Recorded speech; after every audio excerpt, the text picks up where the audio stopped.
This is NR2003 Predicts. We take the entry list of the top 3 NASCAR series, run them through the N ratings algorithm, set them up by their provisional lineup, and see what the computer says will be the finishing order on race day.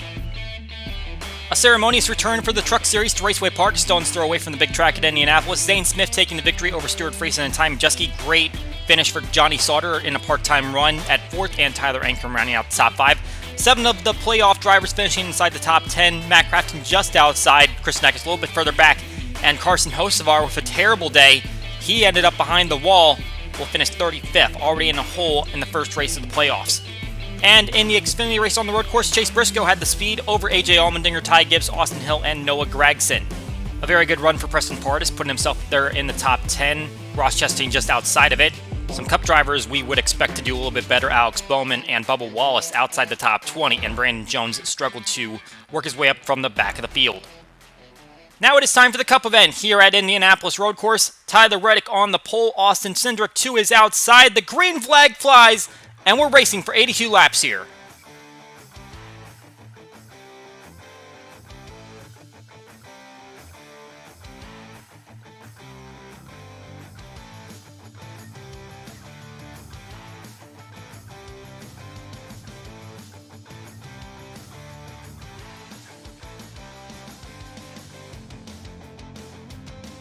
Reddick had the pole, but Cindric had the jump already. The 2-car out in front as everyone gets through turn 1 cleanly. Looks like NASCAR will rule that initial start good. And Cindric already has the advantage on the field. Ryan Blaney finished second here last year in a chaotic finish.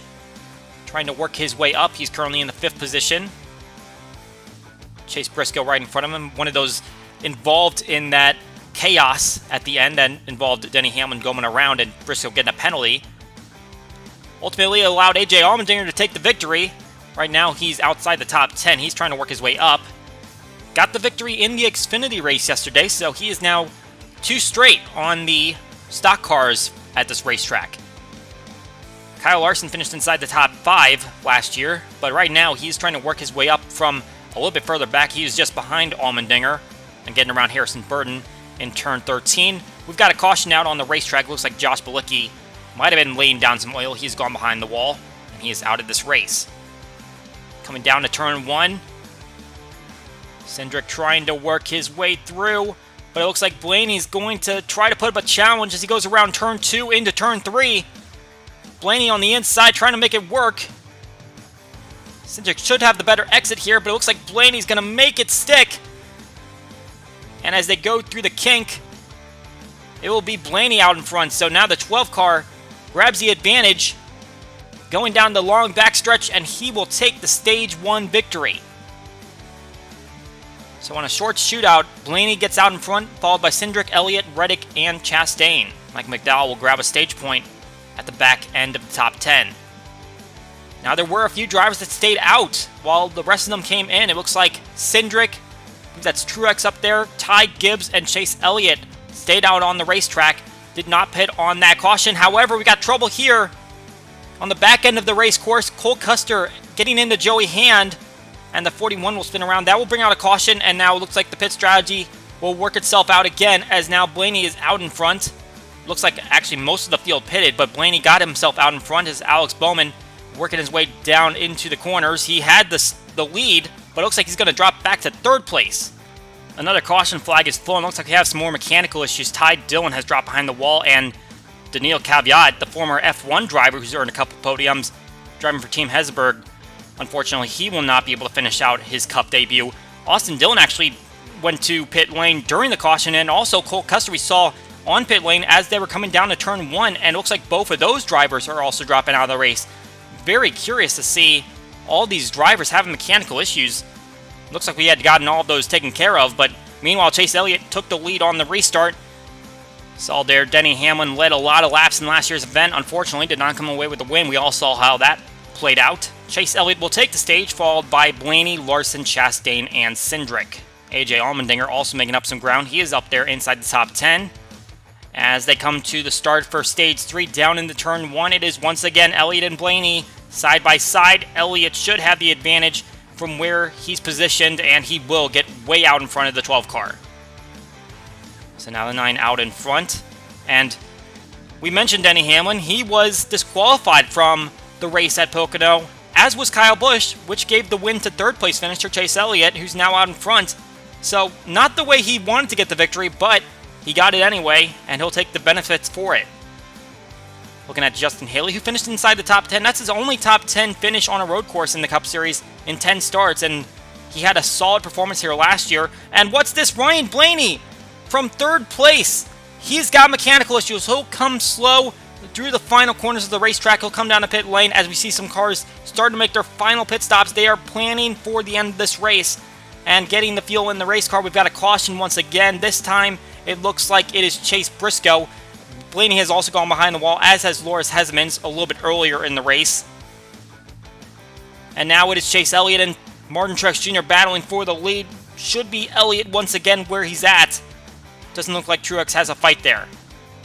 Some other Cup stories in the garage. Ty Gibbs once again in the car, as Kurt Busch still sidelined for concussion symptoms.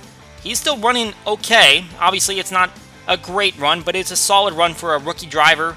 He's still around Joey Logano, who's really been off pace.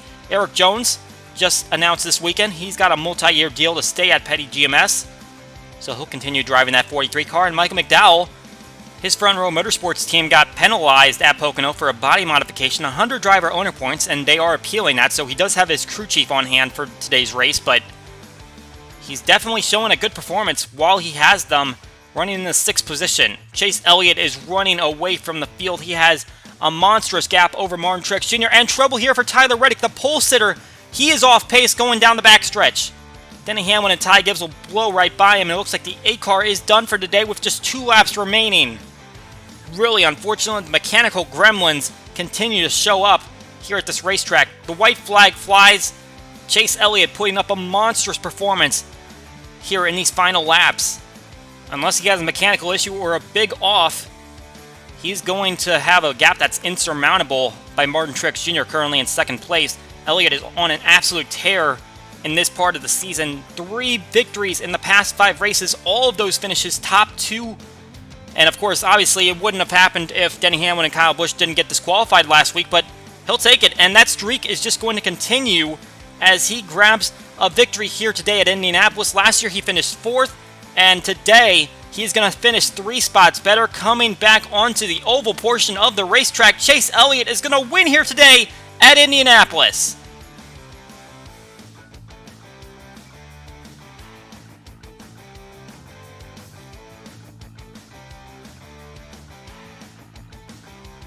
It'll be victory lane today for Chase Elliott at the Brickyard. Martin Truex Jr. comes up in 2nd, Chastain 3rd, Bowman 4th, and Keselowski 5th.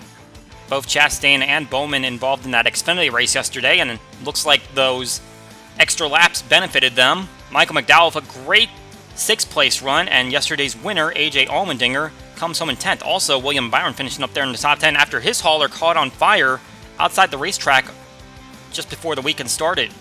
Kyle Larson just outside the top 10, as well as Austin Cindric, who was up there for a good portion of the race. Kyle Busch never talked about him at all today as he finishes in the 15th, and Stenhouse Jr., who had a great run here last year, ends up in 16th. Ty Gibbs is able to finish 21st in his 2nd Cup start. He's in front of Denny Hamlin, who just never showed up, and neither did Joey Logano. Daniel Suarez, who ran at Sonoma, ended up in 24th. And a tough break for the drivers that dropped out. Reddick, Briscoe, Blaney, Custer, Dillon, Kvyat in his Cup debut, all of them having some mechanical issues. That'll take them out. That is it for NR2003 Predicts. We hope you enjoyed the race, and we will see you all next time.